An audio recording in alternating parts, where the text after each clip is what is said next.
Welcome to the Feeding Hour. In this episode, Abbey with an E, Abbey Gray, opens up about her breastfeeding journey, and Catherine celebrates passing the speech-language pathology PRAXIS exam. Abbey Gray shares a story of feeding her first son and the rewards and challenges with breastfeeding. She talks about her long, unmedicated birth experience and her positive hospital birth, as well as trying to breastfeed her first son, things like low blood sugar and sleepy feeding patterns, which made the experience a little tricky. She opens up with us about her health issues postpartum, and she covers tongue ties and how they influence feeding her son. We're so happy to have Abbey on the episode today, and we hope you enjoy.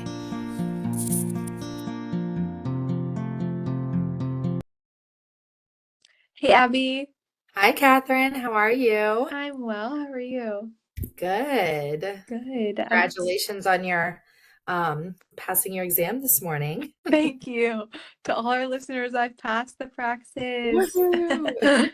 One Very step exciting. closer to being a full-blown SLP. Very true. And speaking of full-blown SLPs, we have our guest today, Abbey Gray. Yes, she's Abbey Gray. She's from Gray, Eat, Speak, Play. She's an SLP and feeding therapist and CLC lactation counselor in Atlanta, and she's a mom of two boys. So we're two boys, right? Yes. So we're excited to hear her feeding journeys today. Yeah. Thank you guys for having me. Yeah, thanks so much for being on. So, Yes. yeah, Abbey Gray, we'd love to start off with just hearing about your personal feeding journeys with your two boys. So, starting with your first child. Yeah. So my first son, he's going to be 4 in June. His name is Caleb, and so I actually was doing my lactation counselor training while I was pregnant with him, and I took my test. It was like a few days before he ended up being born, because my water broke at 37 weeks, so he came a little bit early. And yeah, so I took the test, and I remember I was being monitored for preeclampsia because I had high blood pressure, and I had to ask for special accommodations for the test because I had to do a urine sample. So, and you're not supposed to go to the bathroom during the test. So that was interesting. And then it was, I had been working as a speech language pathologist at this point. I started in 2014, and I always did feeding therapy. That was like my specialty, because in grad school we had a pediatric feeding course, and I did an internship for that. And then I went on to work at that practice. And so I wanted to add in lactation because I felt like I really enjoyed working with the little babies, and I felt like it was a natural addition to my training. So when COVID hit and everything shut down, everything was kind of virtual, and it was easy for me to go and do all of the training for it. And then he was born, and I found out later that I passed the test. So that was great, and became a lactation counselor. But during my pregnancy, I was very focused on breastfeeding because that was my huge desire. And especially with the training, just learning about all the benefits. And so that kind of guided my desires for labor and delivery too, because I wanted to try to do as unmedicated of a birth as possible, which I did not have an epidural, and I pushed for 6.5 hours. Oh my gosh. So that was a lot, but everything worked out great. And we did immediate skin to skin and had golden hour. I think it might have been 2 hours, and he left right away, and everything was great. And is this, pardon me for interrupting, but we had a doula on last episode, so I'd love to know, was this in a hospital setting, or what was the setting? Yeah, we were actually living in Maine, which is where I'm from, at the time, and we, but I had been living in Boston prior to COVID, and so my OB was in Boston, and we decided to stay with her and deliver in Boston. So we were traveling like almost 2 hours for my appointments and for the birth, which ended up being fine because my water broke in the middle of the night and there was no traffic. And it was a little nerve wracking because his due date was July 6th. So we were a little bit like, oh, is the 4th of July going to mess with this? But no, so it was with an OBGYN in a hospital setting, and I didn't have a doula because it was COVID and I wasn't sure who could be in the birthing room. So my support came a lot from the nurses at the hospital were incredible. And my husband was just really involved. And so that was really helpful. Did he have any training prior to? Like, did he know how much about birth did he know? Yeah. Yeah, we did like one of the hospital like birthing class online thing, and we didn't make it all the way through it because he came early, and so we were I don't think we finished, like we didn't get to like the breastfeeding part, which was fine, but he actually remembered a lot more from those videos than I did, because like in birth, all these decisions come up that you don't think about or you're not prepared for. And I was like, I don't know what the right answer is. And so I'm like frantically Googling. And this is where I feel like having a doula would have been very helpful, because these things just kept popping up. Like, oh, do you want to do this or this? Or, and I felt like my OB's practice was very good about giving me decision-making abilities and respecting my wishes. Because like I said, I pushed for a very long time and they never really pushed me for like, interventions, or they mentioned once like C-section, and I knew I really wanted to try to not have a C-section.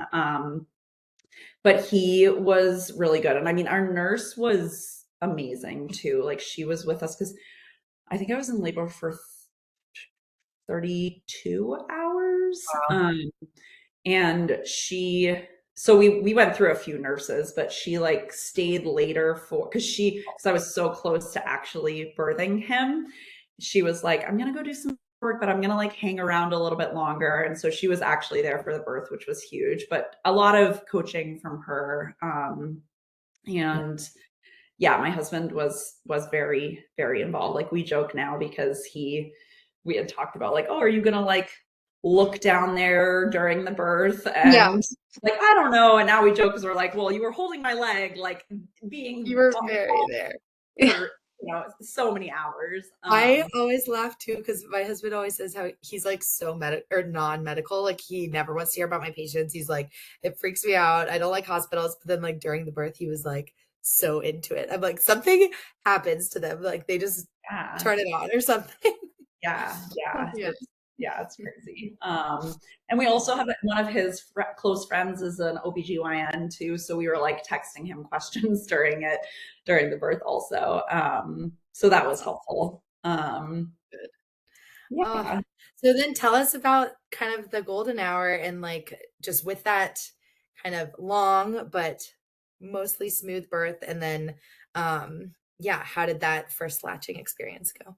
Yeah. So he was, like I said, born at 37 weeks, I think 2 days. And he was very big. He was 8 pounds, 5 ounces. And so he was large for gestational age and had some like blood sugar difficulty. And this is one thing, like looking back, I wish that I don't know, like maybe the hospital had handled differently or I had pushed more for, but they were like initially, let's give him a little bit of formula. And I think formula is great. Me personally, I was trying to do only breast milk. So in the hospital, I felt like it wasn't really that challenging for me because it was kind of like, well, this is what you need to do. And I was like, okay, if that's what they're recommending, like we'll do that. But he did latch before that. I can't even remember like at what point they ended up doing like a little, and it was a very small amount of formula, and then everything leveled out. but yeah, it was, I mean, it's just incredible because, you know, you go through all this pain in labor and delivery, and all of a sudden it just kind of like disappears and you kind of forget about it when you have baby on your chest and baby's there. And just all of the training and videos that I watched about the golden hour and like the baby crawl and to the breast, things like that, it just all seemed to happen. And it was just magical. And yeah, and he was when we left the hospital, he was, I can't remember when it started, but he was always kind of like a sleepy feeder. Like he would always like fall asleep while he was eating, and often feedings would take longer than, you know, what they say, which is like the 30 minutes, 15 minutes each side. Which is arbitrary, but he definitely was feeding for a longer period of time and would often fall asleep. And, you know, I remember talking to our pediatrician about like, how can we keep him awake? Because he just falls asleep so easily. So we tried all the tricks and it just was really difficult. And then, so that was kind of like one, I guess, looking back, like red flag, or like warning sign of maybe there was something else going on. What were the tricks like that the pediatrician recommended? Yeah, like undressing down to a diaper, kind of like tickling their feet. He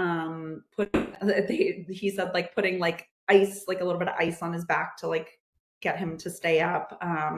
What were some of the other ones? Like changing position and kind of like, you know, just trying to move him. It's really hard to feed a sleepy baby, especially any prematurity at all. Like even like 37 weeks, a lot of people would just say is like late term and not too early, but they're just not fully ready. I find like anywhere before 40 weeks, they're just like not quite ready yet. Yeah. It is really interesting because then my second was born at 39 weeks, and even like those extra 2 weeks, I feel like made such a huge difference with even though your water broke, so obviously he was ready, he was 8 pounds, you know, but he was still just a little more immature with the yeah. I mean, and I was like ready because like I said, I had high blood pressure at the end and I was so swollen. Oh my God, so swollen. And it just was so uncomfortable. So yeah, but then and so he was tracking like for our pediatrician visits. He also, when we got home, had some jaundice. So we had to go into the pediatrician's office. I remember it was like on a weekend where they weren't open. So we had to go to like their, you know, little on-call site or whatever. And they didn't recommend formula. I can't remember. And we didn't have to do the lights or anything like that. So it resolved pretty quickly, which was good. And he was like kind of tracking on his growth curve. He was 99th percentile when he was born, and it did decrease a little bit, but nothing that like anybody was really that concerned about. But then at 5 weeks postpartum, I started having massive pain in my back and was like, this is getting out of control. Like it was like to the point where I was like just hunched over the toilet, like dry heaving because I was in so much pain. And so I decided that I was going to go to urgent care. And so we went to urgent care, and I didn't like, thankfully we had introduced a bottle with Caleb at like 4 weeks. And he took it great. And I don't think I had started pumping yet at that point, but I did use the Haka like on the opposite breast after I had fed on that side. And so I had a little bit of milk in my freezer.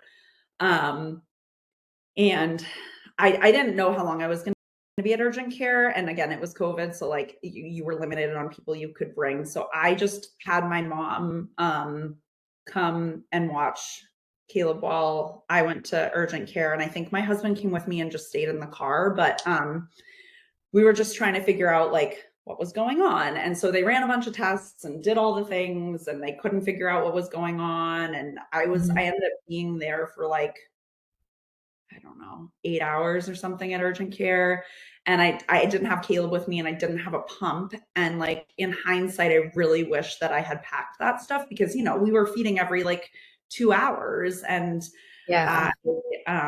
so like I feel like messed up my supply a little bit. And then they finally figured out that I had a ovarian cyst, and they were like, you know, we're going to send you to the ER because we're going to have to do surgery because it's probably like twisted, and that's why you're having so much pain. And but it was all like unknown, you know, what was going on. So we went to the ER and were there for an extended period of time. And as soon as we got to the hospital, I requested a pump so that I could pump, and pumped a whole bunch. And then we were there for a little while, like waiting to figure out what's going on. And then they came back and they were like, oh, okay, we can take you back to the OR right now. Like it's this, you know, magical time of night where there's nobody there. So let's go. And I was like, oh, okay. And they said, like, we're going to remove the cyst, but depending on the severity of it and how much it's twisted, if it has cut off the blood supply to your ovary could be like dead, and then we'll have to remove that too. But we don't know until we get in there. And so Was it really stressful. Yeah. Yeah. Wait, And so did they do a sonogram to determine the cyst, or how did so they they did at urgent care, they did a transvaginal ultrasound, and then they couldn't really see a whole lot for some reason. And then they did, I can't remember, I think it was a CT scan. And that's when they saw like stuff on the imaging. I don't think they did an x-ray, but now I can't remember if they did or not. That's so much to go through though, like 5 weeks postpartum. Like, I just, because even leaving your baby at all at that point feels so stressful. And then to have everything so unknown, and then like, oh, now I have to figure out pumping, like when I've never really pumped before. Right. And how was the hospital pump? Because it was fine. I'm trying to, like, you know, obviously they didn't have like the right size flanges, I'm sure, for my nipples. So I'm sure that was not ideal. And, you know, it was one of the Medela Symphony. Yeah. So it was like one of the big roll around ones. And I remember like I had to request them to put it in a fridge and like them handle the, you know, the breast milk was kind of like stressful too, and just trusting that it was going to be okay. And then I had to like organize one of my family members coming to get the milk to bring it back. And like, you know, because I was going under, I wear contacts, and I'm very blind without them. So I had to have like somebody come and bring me my glasses so that I would be able to see. And it just was a mess. And thank God our family, my mom and my dad and my younger brother all live near where we lived in Maine. So they were able to come and help out because we were gone for such a long period of time. And thankfully my husband could be with me during the like pre-op and all that. But yeah, it was kind of like this unknown of, you know, and I remember calling my mom, who I think was with Caleb at the time, and just like crying, being like, tell him I love him, and, you know, I'll see him soon, hopefully. Like it just, you know, was really difficult to know, you know, and I knew that I wasn't in like, you know, life or death danger, but it just felt scary. And like anytime you go into surgery. And so they did it laparoscopically. And so I had 3 incisions, and like 1 in my belly button and 2 on either side of like that area. And I remember waking up from surgery and just feeling so terrible. Like I think my body has a really hard time with any sort of pain medication or sedative, or, you know, the general anesthesia. And I just was so sick, and I couldn't see anything because I think at that point I didn't have my glasses, even though they got dropped off. My husband couldn't bring them to me. So I was just very disoriented. And I remember asking the nurse, like, oh, did they have to remove my ovary, or was it just the cyst? And she was like, oh, let me look. And she like typed in the information, and she was like, oh no, it looks like they just had to take the cyst. And I was like, oh, that's great. And so that was exciting in the moment. And then it was like, it's supposed to be like an outpatient, I guess, surgery, not outpatient, but like it's supposed to stay overnight. Like they do it and then you leave. And so they were like, as soon as you can keep down food or something and don't feel nauseous, then we can discharge you. So I was feeling very nauseous, but I think it was only a few hours. And then they wheeled me out to my husband, who was waiting with the car. And I just was in so much pain, like in my abdomen. And I remember telling my husband, like, oh, that's great that they didn't have to remove the ovary. And he was like, no, they did. They had to take out the ovary. And so why would they not tell you the right information? I think the nurse just misread my chart or something. So that was a little like, oh my gosh, okay. And so they had to take out my left ovary and fallopian tube. But they had kind of prepped me ahead of time saying like, this shouldn't impact your fertility moving forward.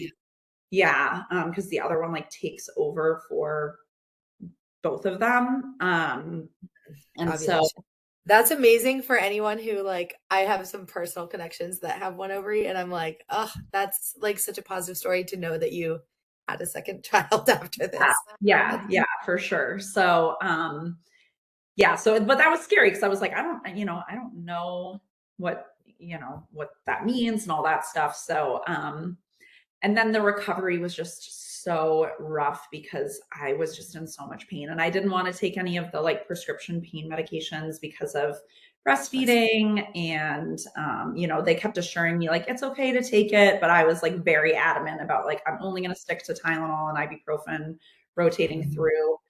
But it was painful. I mean, it honestly felt like I had a C-section after I had a vaginal birth. And so it was really hard to get into like the right breastfeeding positions and get comfortable with that. And then also I think my supply just kind of like really took a hit from, going an extended time without pumping, and also the trauma to my body. Yeah, to your body. Yeah. Stress. So that was really difficult afterwards. And I just remember really struggling with breastfeeding after the surgery, and overall just like my mental health really took a hit too. And then we went to his 2-month visit. I think that's like the next one in between, because there's like an extended period of time where you don't go, and it's, kind of frustrating. But I can't remember if he had lost half an ounce or he had only gained half an ounce, but either way, it was like concerning because they're supposed to be gaining quite a bit by that age each day. And so he had like completely dropped off, like went like below first percentile for his weight. And I just felt like so incredibly guilty. Like, oh my God, how did I not know? And like, because he didn't look totally like tiny, and he was meeting all of his developmental milestones and seemed happy and all that stuff. And so it was like, oh my God, just so terrible. And my doctor was like, like you should go see a lactation. He didn't jump. I mean, he did say like, you should maybe try formula, but I did tell him like, I really don't want to do formula. So like, can you tell me what my other options are? And so that's when he was like, you could go see lactation. And I can't remember if the pediatrician recommended triple feeding or if we went to see lactation and then they recommended it. But anyway, that took us down a route of like going to see lactation and doing triple feeding and exclusively pumping to try to get my supply back up. And it just was, oh my God, so taxing on top of everything else. And we ended up using donor milk because I felt like I wanted to stick with breast milk. And we got it through the hospital there that I had my surgery at. And that was the other thing. Like I didn't have an OB up in Maine. And so Right. So the OB that did my surgery, I really, really liked her, and I ended up like sticking with her for a little while. And yeah, so that was, man, a lot. And I like ended up renting a hospital Grade pump. company pump, which ended up I didn't really use that much because I felt like my Spectra, I did better with my Spectra. And yeah, go ahead. Yeah, just two things from that. Could we go in a little bit on triple feeding? I think we've mentioned it in previous episodes, but like both of y'all, Yeah. CLC and IPCLC, could you both contribute to what is triple feeding? Yeah. You can go first, Abby. Yeah. So it's supposed to be a very, very short term like recommendation or solution for when you're having breastfeeding difficulty and trying to figure out, I think, well, yes. So basically triple feeding is you are topping off your baby with pumped or expressed breast milk. So you breastfeed them and then you pump and give them a bottle. And so you're trying to get more, you're trying to continue the breastfeeding journey so that your baby is used to continuing nursing. But it's if your baby needs to be supplemented with a little bit more, then you pump afterwards and give them a bottle of that pumped milk. And it's a lot of times if you're your baby's not transferring enough at the breast for whatever reason, and then you need to give them more from a bottle, but you want to keep nursing, and you don't want to just give them a bottle and nurse, because then that would tell your body to like not make as much milk. So that's that's why we would ever recommend this, is because if it would be great if we could say, hey, just nurse and then give the bottle. But if you just do that, which plenty of people do, then your supply does decline over time. So the point of the triple feeding is to keep your supply, or at least increase or try to maintain it. And so, but it is really, like Abby said, like we want it to be temporary because it's so challenging time-wise. So you really need a lot of support to do it. And also like, I mean, professionally, I always try to recommend, if someone's doing that, then at least at night, pump and bottle, go back to bed. Like, I think that's a common recommendation now, but at the time when I was doing it, which was around the same time, I was doing it every single feeding, which is just insane. Yeah. And it was really challenging because at this point, my husband was, back to work. And although he was working from home, it was still like, okay, I'm trying to pump and also bottle feed my baby. Like that was the hardest part for me, was like, how do I pump? And because, I was using like not a wearable pump, which they wouldn't have recommended, or I wouldn't have done anyway, because it's just not as good or effective. But like, it is really hard to like physically feed your baby. And so that was exhausting. Mentally taxing, like you said. It just makes you feel like your whole life is feeding, when like you're trying to bond with your baby and like take a shower, like do other normal things. Yeah, recover from surgery. Yeah, right, exactly. And then another thing about the pain medication and surgery, I'm curious if we could get into for a few minutes what kind of that, like, what is the filter between what the mom takes and then what the baby receives in terms of medication, supplements, etc.? Yeah, it depends on the medication, and there's like a whole database where they have all the information about what you can take and what is recommended, and there's different like classes of medications that are better for baby. It's multifold, because there's also like it crossing so that it goes into baby versus it affecting your supply too. So there's certain medications that can decrease your supply also. I can't remember which pain medication they prescribed me, but it was probably some sort of oxy, pain med. And for me, I remember calling the nurses line at the hospital and them saying like, it's totally fine for you to take, because this is often what we prescribe, or this is what we prescribe C-section mamas. So like, and they nurse afterwards too. And I think I mentioned before with my surgery, like I feel like I have a hard time with pain meds in general. And like, to be honest, I was super constipated after giving birth to Caleb. And I knew that it would make it, the pain meds would make it worse. Cause I had like, I had taken them once in the past for like, I broke my leg or something. And I remember just the constipation was terrible. And I was like, I don't want to add that on top of another problem. having constipation. Oh, gosh. Yeah. So it really just depends on the medication and like how it reacts to your body and how it transfers through your milk. So how did you kind of move forward after all of this, after the recovery, the triple feeding, the weight loss, like for him, or just slow weight gain, we should say for him. Did you guys feel like you got on a better groove after that? Well, so then after the triple feeding, we decided that I was going to exclusively pump because we wanted to increase my supply and also just know like how much my body was producing, which is a tricky balance too, as I'm sure you know, Abby, because like often your body doesn't respond as well to the pump if your baby is feeding, adequately. But that was also really challenging because, oh my God, exclusively pumping is not for me. I know a lot of moms do it either by choice or, because they feel like, because they have to, but it's just, again, an exhausting thing to have to do all the time.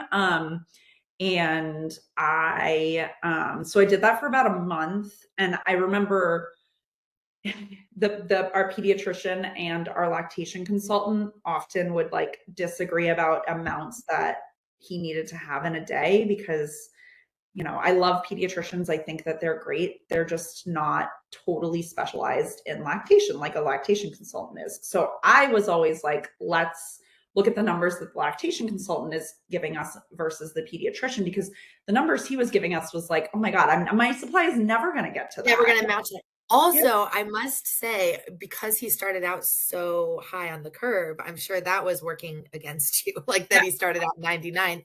Sure. Then they're like, give him all this he needs to grow. So what? Yes, exactly. And like, I think that kind of got lost in everything too, the whole large for gestational age, because often those babies will lose a lot more.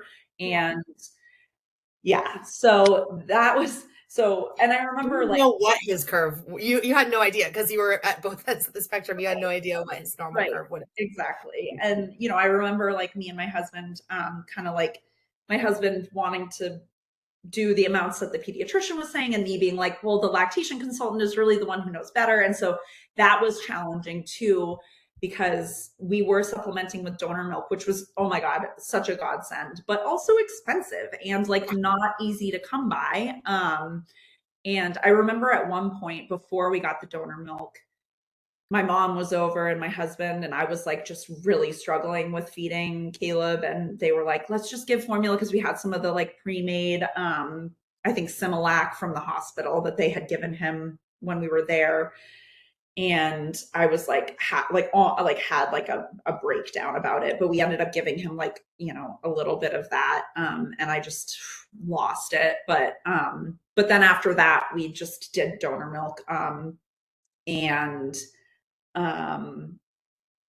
so the donor milk that we got was like not peer-to-peer, it was through the hospital, so it's like pasteurized and vetted and all that stuff. It's because I know sometimes people are like unsure about donor milk, but we felt good about using it.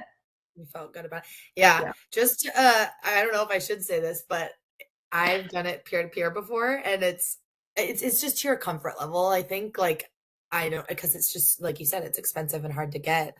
But I feel like I felt comfortable because I would like meet the mom that was giving it to me, and I was like, right, she clearly is like pumping this for her own kid and just has extra. Like, I felt like I could trust that she wasn't doing anything bad. But weird with it. Peer is like you get the milk from a mom friend, like on a Facebook group, or like or a mom friend or whatever. Yeah.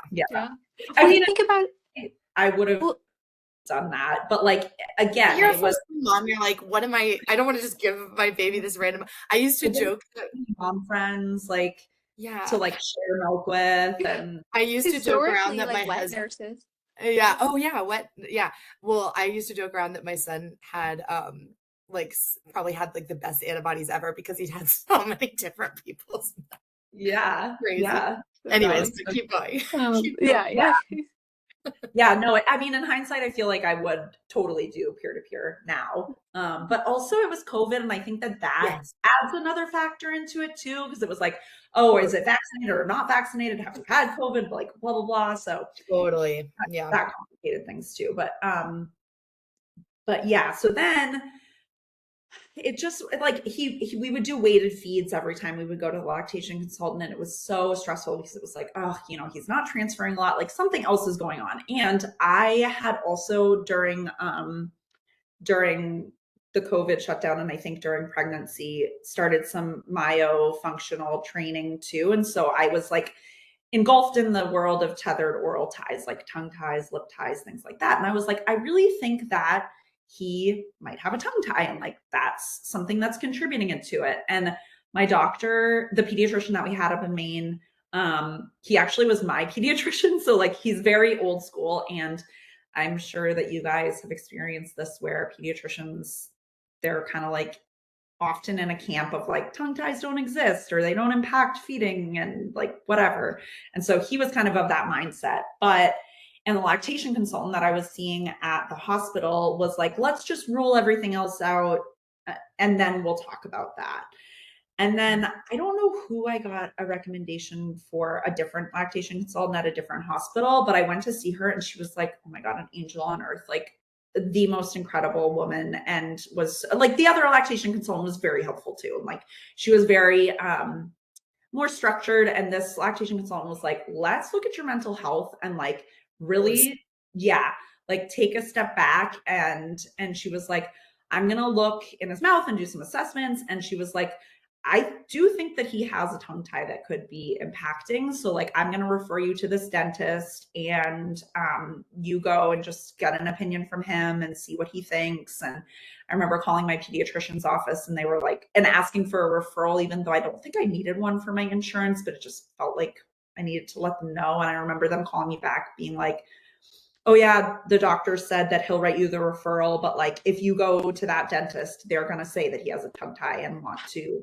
do the surgery. And I was like, well, I mean, yeah, if he's the expert, if he's the one that does the tongue tie release, everyone who's being referred to him probably does have one because like that's how that works. And so luckily that didn't like deter me from going. And I went and they were like, yeah, he definitely has a tongue tie and he has like a mild lip tie, but we think that like he's compensating for that. So we don't think you need to release the lip, but let's do the tongue. And at this point he was 3 months old. So we got him pretty quickly and they did the release and it wasn't like immediate, like, oh, we nursed him right there in the office and it was all of a sudden like everything was fixed. But it did, like after a couple of weeks, it was such a huge difference with him nursing. And like, oh my gosh, like at this point I had gotten my supply like almost to where he was, what he was eating in a day. And so then we got back to nursing and he wasn't like as falling asleep at the breast and amazing. His feeds weren't taking as long and he was transferring more. And then he got back on his growth curve and it was just night and day. Oh, I have a follow-up about this because I feel like working with moms with these type of journeys and my own, I'm like, how did you do with like the mental health piece of going from like knowing what he was eating and being worried about weight gain and worried about transfer to being like, I trust my body. I know that he's getting enough. Like, did you have a hard time making that shift? Oh yeah. Oh my God. It was really hard. It is really, really hard to go from exclusive pumping back to nursing and trusting like, oh, he's getting what he needs, especially when his feeding had been like dysfunctional up to that point. And then just being like, okay, we're going to trust that he's transferring what he needs to. Cause I don't have like a scale that I'm show me. Yeah. And I think at one point, one of the lactation consultants was like, you could rent a scale from us, but like, I wouldn't really recommend it because I think it's going to really like not be helpful for you and your mental health. Cause I would have been crazy. It made me a psycho. I did that and it made me crazy. Yeah, I would have been doing weighted feeds every single time. Yep. So yeah, but it definitely was really challenging. And I think we did keep the bottles in rotation because he did so well with bottles, and I would like pump, occasionally. And he also then got to a point where like he wouldn't ever fall asleep without feeding. And so if I needed him to fall asleep, I would just have to like either breastfeed him or give him a bottle. So if we were like on the go, I'd be like giving him a bottle so that he would fall asleep. And Yeah. so that definitely was really challenging to go from knowing how much he was getting and how much I was producing to just then trusting. Did you just kind of tell yourself like, okay, I know he's gaining now? Like, was it like just mantras and telling yourself he's fine? Yeah. But it was really challenging. And then with my second, I definitely had some PTSD around the whole feeding situation because I was like really nervous that I was gonna miss that he was falling off of his curve, or something was going wrong and I just didn't see it or something like that. But thankfully we didn't really have that issue with him. So that's my story with my first. Thank you for sharing it and everything about your own personal hospital journey and everything. I feel like a lot of people, I mean, I do hear that sometimes of like either if they have to go back for like a medical issue after birth, or I mean, that can really throw a wrench in a feeding journey. So I'm glad that you were able to get back on track. Yeah. All the turns.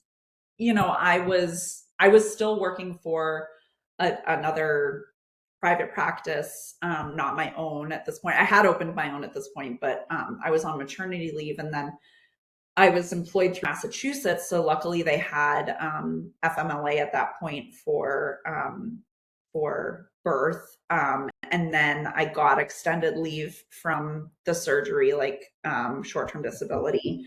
So I was fortunate enough to go back to work during this period of time, because that would have just been even more difficult, because I was doing like telehealth speech therapy and was like back to back sessions, and that just would have been so hard to do.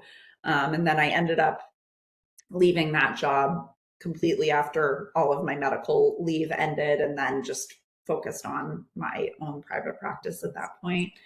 But yeah, it definitely made me, I feel like, a much more compassionate therapist too, because I was like, man, you can really go through it. And like breastfeeding, like the trainings are great, but like actually being in it and experiencing the mental health piece of it and just balancing all of that stuff, it just really changed my perspective on everything. So that was, I mean, although I wouldn't have wanted to go through it, I do feel like it just added to my professional practice and knowledge. Yeah. Wow, that's amazing. Yeah. And we've heard from other moms like that the experience of the baby falling off the growth curve, and then all of the emotions that surround it. Should have done something different. So yeah, again, thank you so much for sharing with us. And we'd love to have you back on to share any story about your second baby too. But the first one was so rich that I feel like we gave our listeners a lot. So thank you so much. Yeah. We always close with a question. What would you tell a new mom who's struggling with feeding? I would tell a new mom who's struggling with feeding to give yourself grace and really try to, even though it's very difficult, try to consider yourself and your mental health and your load in the decisions that you're making. Because, if you are really struggling and you're just doing everything that you think that you should or need to help your baby, but you're forgetting about yourself, then it's really going to be hard to continue with that journey and not burn out completely. And at the end of the day, you matter and your mental health matters. And what your baby needs the most is a happy, involved, part of the process mother. So looking back, I wish I could tell myself that too. Like, it's okay to give formula, if that's what you need to do in the moment. And, I was very grateful for the fact that I would have donor milk, because that kind of gave me a good middle ground for being able to supplement for my baby, but also providing the breast milk that I had so desperately wanted to be able to provide. But really considering yourself in the process and keeping tabs on your mental health and your load and what you can handle. Oh, love that. Yeah. Well, thank you so much. Is there anything you'd like to share with our listeners, like where they can find you, or any projects you have coming up? Yeah, thank you. I do want to add on to that too, is like finding support, finding good support, because I do feel like having the support from the lactation consultants, even though I had training in being a lactation and feeding professional, when you can't be your own patient, like, you don't know, like, it's just nice to have extra support out there, somebody who understands and can guide you. And I think finding a good match for yourself is great too. So that being said, I also support moms in this journey, and, have dealt with a lot of things personally, but also professionally. And I am launching a prenatal, it's actually a breastfeeding course for both prenatal and early postpartum moms that will be virtual and on demand. So you can always come back to it whenever you need. And it gives you kind of like the whole rundown on the basics of breastfeeding to get you started off, and then troubleshooting for, those times in the middle of the night where you're like, what am I doing? And I do in-home visits within a certain radius of my home in Brookhaven to help moms. And my kind of specialty areas from birth through like early preschool age, but my real passion is breastfeeding and starting solids. So I also teach a starting solids course that's online. I teach it in an on-demand format on my website, so it's always available, and a live format monthly. So those are kind of like my resources that are out there, and I'm always here for individualized support for breastfeeding, starting solids, all of that good stuff too. Awesome. And we will link your website in the show notes and your Instagram too. So perfect. Thank you so much for being on, Abby. Yeah, I'm looking forward to collaborating in the future with patients. I'm definitely going to send people your way if they live. I feel like we are very similar in our personal and professional experiences. Yeah. It's so great to talk to you guys and just kind of share my story. And thank you so much for having me on. I really appreciate it. Yes, we'll definitely have to come back because I want to hear your second journey. Yeah, for sure. Alrighty. Bye. Thank you guys so much for listening. If you are interested in learning more about attachment feeding or have any feedback for us at all, please email us at thefeedinghourpodcast@gmail.com. You can also sign up for our email list in the link in the show notes to be the first to know when a new episode is released. See you next time, and happy feeding.